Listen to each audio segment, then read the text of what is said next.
Good morning. Markets breathing a sigh of relief. Is the war trade over? Are we out of the woods? Mm, I don't think so. Let's get into it. Okay, welcome back to another midweek futures market open.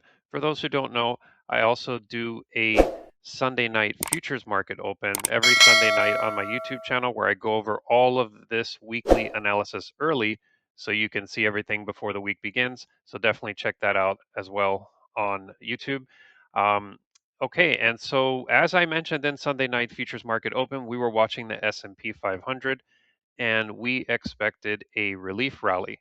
I mentioned Sunday that it could start to head higher, right? Of course, no one has a crystal ball, but I said that I believe we're probably going to get a relief rally back to the trend line, and here we are, right back close to the trend line.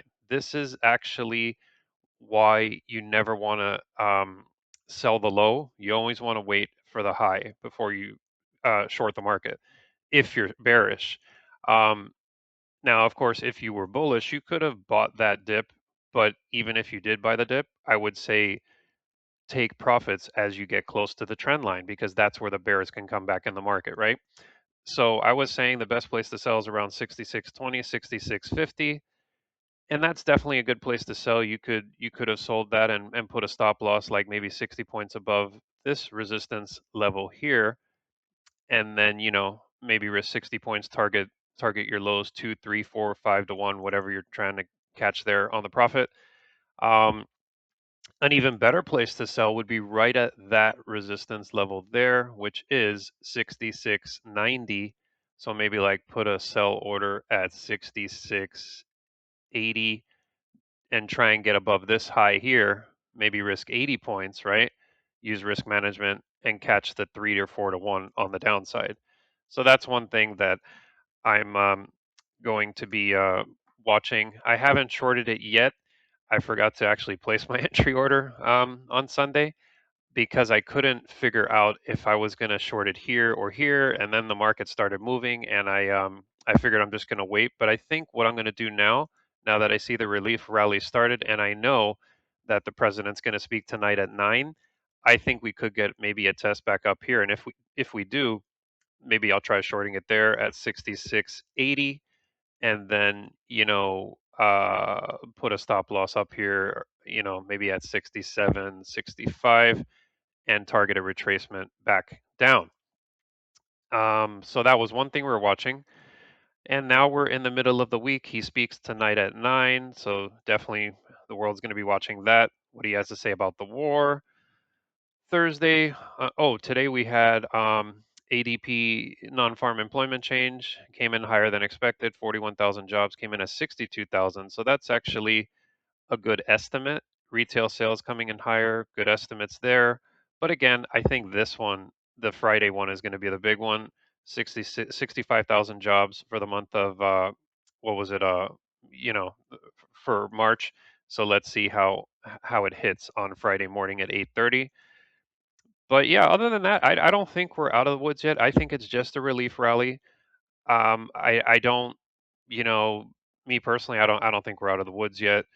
But let's see, no one has a crystal ball, and I could be completely wrong. And maybe the market's gonna smash through resistance and go all the way back to 7,000, right? I mean, so no, no one has a crystal ball. That's why in trading, always use your risk management. Always, always, always use that risk management. Um, all right, let's see what else we got here real quick. Moving over to the commodity side, oil pulling back. This is expected. In an uptrend, you're going to see pullbacks. You're going to see rallies. You're going to see pullbacks. The best place to buy is at the trend line. Now, you see how this support level held here at $84. I think we could get a retest here at 92. If we do, that's probably a perfect place to buy the oil market and then, place a stop loss under this low here at about 83. So that's definitely another trade I might consider as well.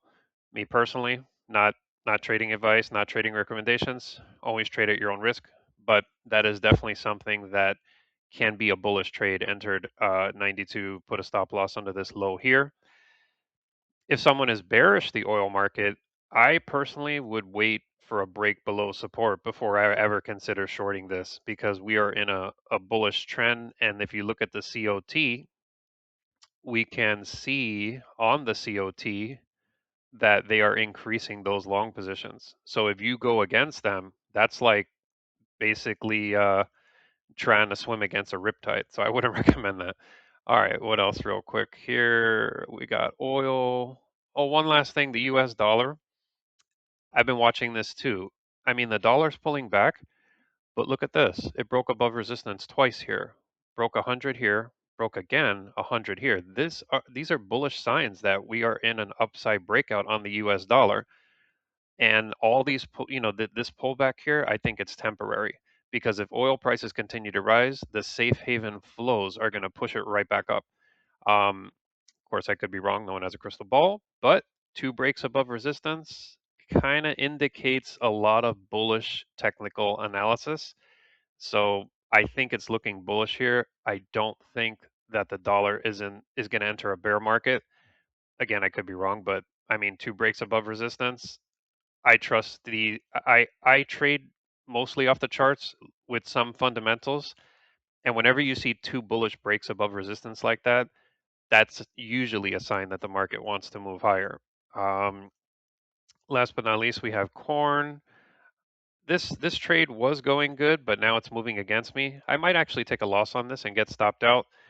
One of the mistakes I made was when I bought in here at this level. I had my stop here, and I did move it to break even. I tried the pyramid, but I think I tried the pyramid too soon.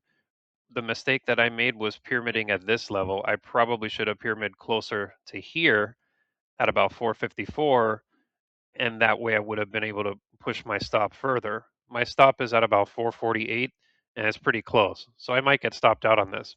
But even if I do, that's, that's trading on to the next trade. But as long as you learn from your mistakes, you're becoming a better trader over the long run. Keep that in mind. Um, Other than that, what else we got? Oh, and then the bond market, real quick, the bonds. Let's look at the bonds. Yeah, see, we're still in a downtrend on the bonds.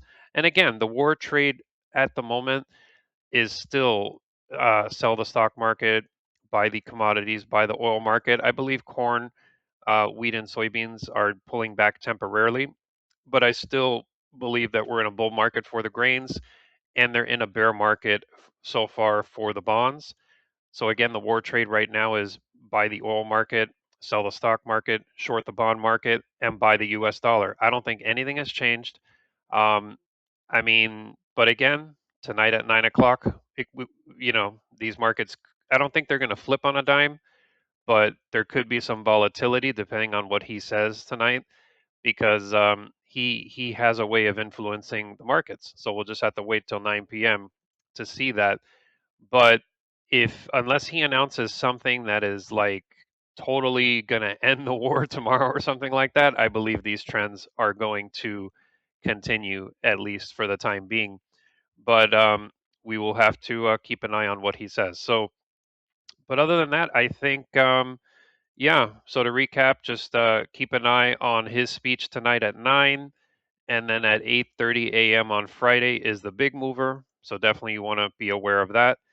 And I'm just going to continue, as a recap here, I'm going to continue to watch the S&P 500 here, and I might take a short position here at 76.75. I think that's a good psychological level to short at.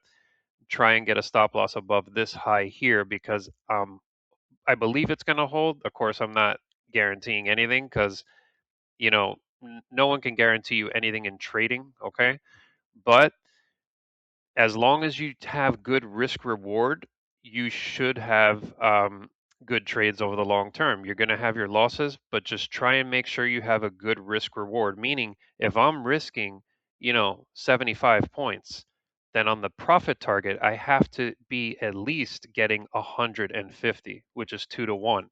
If I go for 2 to 1 or 3 to 1 or whatever it is, higher than 1 to 1, you are going to be, even if you're wrong 50% of the time, you will still make profit. So that's about it for this video. If you guys like the video, feel free to like, subscribe, put your comments below. Look forward to seeing everyone in the next one. And once again, always use risk management. Never risk more than 1 to 2% of your account on any given trade. Have a great end of your trading week, and let's keep an eye on the speech tonight at 9. Good luck, guys.